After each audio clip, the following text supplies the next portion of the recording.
یتوارا من القوم من سوء ما بشر بہ، اور لوگوں سے چھپا پھرتا ہے اس بشارت کی برائی کے سبب۔ اور اللہ تعالیٰ ارشاد فرماتا ایمسکہ علی ہون ام یدس فی التراب، کیا اسے ذلت کے ساتھ رکھے گا یا اسے مٹی میں دبا دے گا؟ الا ساء ما یحکمون، ارے بہت ہی برا حکم لگاتے ہو۔ یہ اصل میں کافروں کی حالت کو اللہ تعالیٰ نے بیان کیا۔ ہوتا یہ تھا کہ جب ان کفار مکہ میں سے، کفار قریش میں سے، جب کسی شخص کے یہاں پہ بچے کی ولادت ہونے لگتی تھی تو بچے کا جو باپ تھا وہ کہیں دور چلا جاتا تھا، لوگوں سے ملنا جلنا بند کر دیا کرتا تھا۔ کیوں؟ اس خوف سے کہ لڑکی نہ پیدا ہو جائے، لڑکی پیدا ہو جائے گی تو میری بےعزتی ہو جائے گی، اور اگر لڑکی پیدا ہو جاتی اور جب اس کو اطلاع ملتی تھی تو غم کے مارے اس کا منہ سیاہ پڑ جایا کرتا تھا، چہرے کی چمک ختم ہو جایا کرتی تھی، اور بڑا غصے میں آ جایا کرتا تھا، لوگوں سے چند دن چھپتا پھرتا تھا کہ اب میں کیا منہ لے کے لوگوں کے سامنے جاؤں گا کہ میری ابھی بیٹی پیدا ہو گئی معاذ اللہ، اور سوچتا تھا کہ ذلت برداشت کرتے ہوئے اس لڑکی کو رکھ لیا جائے یا یہ کہ اس کو زمین میں دبا دیا جائے، جان چھڑا لی جائے۔ یہ کفار کی حالت تھی۔ اللہ فرماتا کتنا برا حکم لگاتے ہیں۔ حدیث شریف میں آتا ہے قیس بن عاصم رسول اللہ صلی اللہ علیہ وسلم کی بارگاہ میں حاضر ہوئے اور عرض کی یا رسول اللہ صلی اللہ علیہ وسلم، زمانہ جاہلیت میں میرے یہاں پہ 8-10 بیٹیاں ہوئی تھیں، ان سب کو میں نے زمین میں دبا دیا تھا، ان کو میں نے قتل کر دیا تھا۔ اسی طرح ایک شخص سرکار دو عالم صلی اللہ علیہ وسلم کی خدمت میں حاضر ہوا اور اس نے عرض کی کہ یا رسول اللہ صلی اللہ علیہ وسلم، ایک میں نے گناہ کیا ہے اسلام سے پہلے، مجھے کبھی کسی طرح سکون نہیں ملتا، اور وہ گناہ یہ کہ میرے یہاں پر ایک بچی پیدا ہوئی، اور بچی جب کھیلنے کودنے کی عمر کو پہنچ گئی تو ایک دن میں نے اس کی ماں سے کہا کہ اس کو جب تیار کر دو، میں اس کو گھما پھرا کے لے کے آ جاؤں۔ تو اس کی ماں نے بچی کو نہلایا دھلایا، تیار کیا اور اچھے کپڑے پہنا کے میرے ساتھ روانہ کر دیا۔ میں اس بچی کو لے کے ایک جنگل میں آ گیا جہاں پہ ایک کنواں تھا، اور میں نے اس بچی کو کنویں میں دھکا دے دیا، اور بچی کہنے لگی ابا آپ نے مجھے قتل کر دیا۔ اور ایک روایت میں یہ بھی آتا کہ اس شخص نے کہا کہ یا رسول اللہ صلی اللہ علیہ وسلم، وہ بچی پکارتے رہی ابا جان ابا جان ابا جان، اور میں اس کے اوپر سے مٹی ڈالتا رہا، مٹی ڈالتا رہا، مٹی ڈالتا رہا۔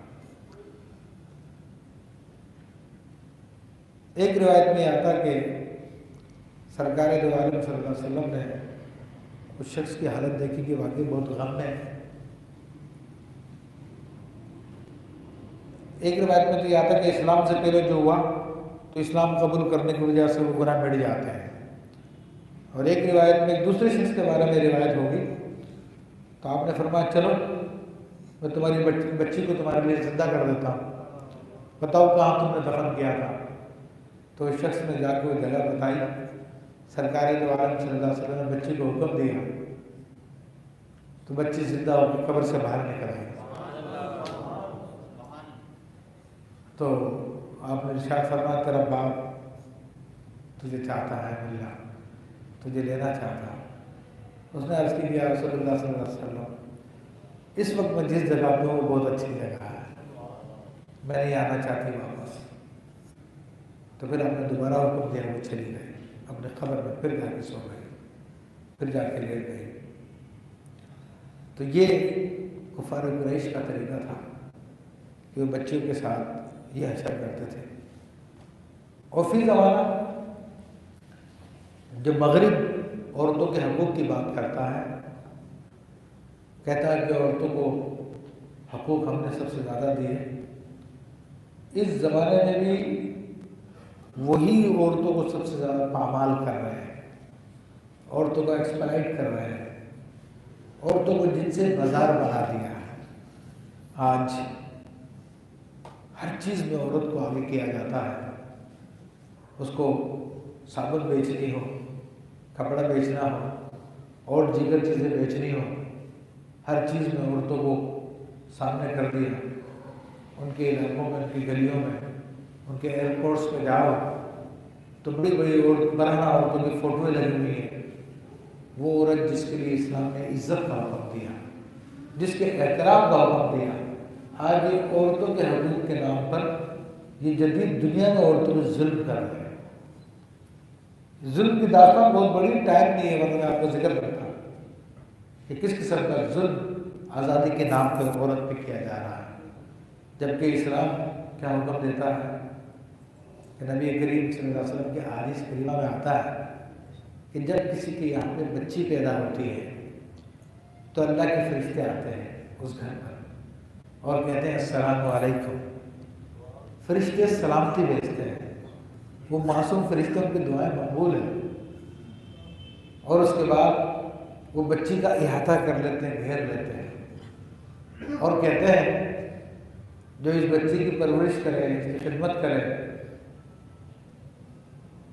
تو قیامت تک اس کی مدد کی جائے گی. ایک روایت میں آتا ہے کہ ام المؤمنین عائشہ صدیقہ رضی اللہ تعالیٰ ارشاد فرماتی ہے کہ میرے پاس ایک عورت آئی، اس کے ساتھ 2 چھوٹی بچیاں تھیں.